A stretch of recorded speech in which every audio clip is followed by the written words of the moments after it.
പ്രമേഹ രോഗ പരിപാടിയായ ഡോക്ടർ JK's ഡയബി ടോക്സിലെ എക്സസൈസ് പാർട്ട് 7 എന്ന 19ാം എപ്പിസോഡിലേക്ക് സ്വാഗതം. Doctor Jayakumar B Vellanad. ഇപ്പോഴത്തെ ട്രെൻഡായ HIIT ഹിറ്റ് അഥവാ ഹൈ ഇൻറ്റൻസിറ്റി ഇൻ്റർവൽ ട്രെയിനിങ് ആണ് ഈ എപ്പിസോഡിൽ നമ്മൾ ചർച്ച ചെയ്യുന്നത്. പ്രമേഹം ഉൾപ്പെടെ ജീവിതശൈലി രോഗങ്ങൾക്ക് അമേരിക്കൻ ഡയബറ്റിക് അസോസിയേഷനും വേൾഡ് ഹെൽത്ത് ഓർഗനൈസേഷനും റെക്കമെൻഡ് ചെയ്യുന്നത് ആഴ്ചയിൽ കുറഞ്ഞത് 150 മിനിറ്റ് എയറോബിക് എക്സസൈസും 75 മിനിറ്റ് വെയ്റ്റ് ട്രെയിനിങ്ങുമാണ്. ഇത് സമയമെടുക്കുന്നത് മൂലം തിരക്കുള്ള പലർക്കും ചെയ്യാൻ പറ്റാറില്ല. അങ്ങനെയുള്ളവർക്ക് കുറഞ്ഞ സമയം കൊണ്ട് ചെയ്യാവുന്ന ഒരു എക്സസൈസാണ് ഹൈ ഇൻറ്റൻസിറ്റി ഇൻ്റർവൽ ട്രെയിനിങ്. മറ്റുള്ള എക്സസൈസിനോടൊപ്പമോ അതിനേക്കാൾ ഏറെയോ പ്രയോജനം ലഭിക്കുമെന്ന് പഠനങ്ങളിൽ വ്യക്തമായ ഒരു വ്യായാമമാണ് ഹിറ്റ്. ഷോർട്ട് ബസ്, അതായത് കുറഞ്ഞ സമയത്ത് ചെയ്യുന്ന ഹൈ ഇൻറ്റൻസിറ്റിയിലുള്ള എക്സസൈസും തുടർന്ന് ലോ ഇൻറ്റൻസിറ്റിയിലോ റെസ്റ്റിലോ ഉള്ള റിക്കവറി ഫേസും ഇടവിട്ട് ചെയ്യുന്ന ഒരു ഫിസിക്കൽ ആക്ടിവിറ്റിയാണ് ഹിറ്റ്. അതായത് എയറോബിക്കിൻ്റെയും അനറോബിക്കിൻ്റെയും ഒരു മിക്സ്.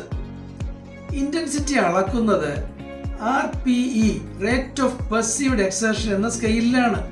അതായത് 1 മുതൽ 10 വരെ എക്സസൈസിന്റെ തീവ്രത ഒരു സ്കെയിലിൽ രേഖപ്പെടുത്തിയാൽ അതിൽ 4 മുകളിൽ മോഡറേറ്റ് ഇൻറ്റൻസിറ്റിയും 6 മുകളിൽ ഹൈ ഇൻറ്റൻസിറ്റിയുമായിരിക്കും.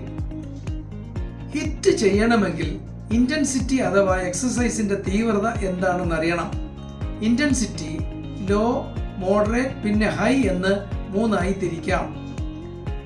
ഹാർട്ട് റേറ്റ് അഥവാ നെഞ്ചിടിപ്പും എബിലിറ്റി ടു സ്പീക്ക്, അതായത് എക്സസൈസ് ചെയ്യുമ്പോൾ സംസാരിക്കാൻ കഴിയുമോ എന്നുമുള്ള 2 കാര്യങ്ങൾ വെച്ചാണ് ഇൻറ്റൻസിറ്റി നിർണ്ണയിക്കുന്നത്. ഹാർട്ട് റേറ്റ് അറിയാൻ കൈത്തണ്ടയിലെ റേഡിയൽ പൾസ് ഒന്നും നോക്കണ്ട. തുച്ഛമായ വിലയുള്ള ഒരു സ്മാർട്ട് വാച്ചോ അതറിയാൻ പറ്റുന്ന ഇപ്പോഴത്തെ സൈക്കിളോ ട്രെഡ്മില്ലോ വാങ്ങിയാൽ മതി.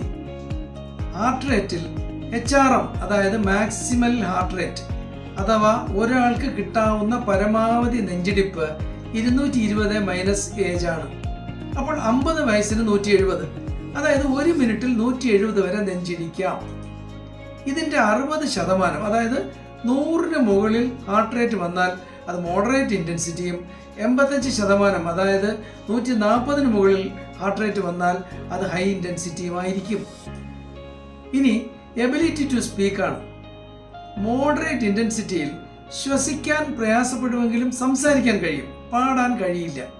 എന്നാൽ ഹൈ ഇൻറ്റൻസിറ്റിയിൽ എക്സസൈസ് ചെയ്യുമ്പോൾ സംസാരിക്കാൻ കഴിയില്ല, അതായത് അനേറോബിക് എക്സസൈസ് ആയി എന്നർത്ഥം. ഇപ്രകാരം മാക്സിമം ഹാർട്ട് റേറ്റിൻ്റെ 85%-ന് മുകളിൽ സംസാരിക്കാൻ കഴിയാത്ത രീതിയിൽ ഹൈ ഇൻറ്റൻസിറ്റി എക്സസൈസ് ചുരുങ്ങിയ സമയം കൊണ്ട് ചെയ്യുക. ശേഷം റെസ്റ്റ് അല്ലെങ്കിൽ ലോ ഇൻറ്റൻസിറ്റിയിലുള്ള റിക്കവറി ഫേസ്, ഇവ രണ്ടും മാറി മാറി ചെയ്യുന്നതാണ് high intensity interval training. Cycling, running, lunges, push-ups, jump rose, dumbbell squats, kettle bell swings മുതലായവ സൗകര്യം പോലെ ചെയ്യാം. വീട്ടിനുള്ളിലോ ജിമ്മിലോ ഇത് ചെയ്യാം. ഇനി പ്രമേഹമുള്ളവർ വാമപ്പിന് ശേഷം മോഡറേറ്റ് ഇൻറ്റൻസിറ്റിയിൽ തുടങ്ങി പറ്റുന്നതുപോലെ ഇൻറ്റൻസിറ്റി കൂട്ടി ഹൈ ആക്കി കുറച്ച് സമയം, അതായത് 20-30 സെക്കൻഡ് ചെയ്യുക. ശേഷം ലോ ഇൻറ്റൻസിറ്റിയിലോ റെസ്റ്റിലോ 30 സെക്കൻഡ്, പിന്നെ ഇൻറ്റൻസിറ്റി കൂട്ടി ഈ ക്രമം ആവർത്തിക്കുക. പരമാവധി 10-20 മിനിറ്റ് ചെയ്താൽ മതി. ആഴ്ചയിൽ മിനിമം 3 പ്രാവശ്യമെങ്കിലും ചെയ്യണം. ഇതിൻ്റെ പ്രയോജനങ്ങൾ എന്താണെന്ന് നോക്കാം. പ്രമേഹത്തിൽ ഇൻസുലിൻ സെൻസിറ്റിവിറ്റി കൂട്ടി ഷുഗറിനെ കുറയ്ക്കുന്നു. മെറ്റബോളിക് ഹെൽത്ത് ഇംപ്രൂവ് ചെയ്യുന്നതിനാൽ BPയും കൊളസ്ട്രോളും സ്ട്രെസ്സും കുറയ്ക്കുന്നു. മാക്സിമൽ ഓക്സിജൻ അപ്ടേക്കിനെയും എയറോബിക് എൻഡുറൻസിനെയും അനറോബിക് കപ്പാസിറ്റിയെയും ഇത് കൂട്ടുന്നു. അങ്ങനെ എക്സസൈസ് ചെയ്യുമ്പോഴുള്ള കാര്യക്ഷമത വർദ്ധിപ്പിക്കുന്നു. അമേരിക്കൻ ഡയബറ്റിക് അസോസിയേഷൻ ഇത് റെക്കമെൻഡ് ചെയ്തു കഴിഞ്ഞു. ഗുരുതരമായ മറ്റ് അസുഖങ്ങളില്ലാത്തവർക്ക് ഡോക്ടറുടെ അനുമതിയോടെ ഇത് ചെയ്തു തുടങ്ങാം. ഇന്നത്തെ ബിസി ലൈഫിൽ തിരക്കുള്ള മിഡിൽ ഏജ്ഡ് ആയ പ്രമേഹമുള്ളവർക്ക് ഇതൊരു അനുഗ്രഹം തന്നെ ആയിരിക്കും. ഇനിയും സബ്സ്ക്രൈബ് ചെയ്തില്ലെങ്കിൽ ഈ ചാനൽ സബ്സ്ക്രൈബ് ചെയ്യുക. ഇഷ്ടപ്പെട്ടാൽ ലൈക്ക് ചെയ്ത് മറ്റുള്ളവരിലേക്ക് ഷെയർ ചെയ്യുക.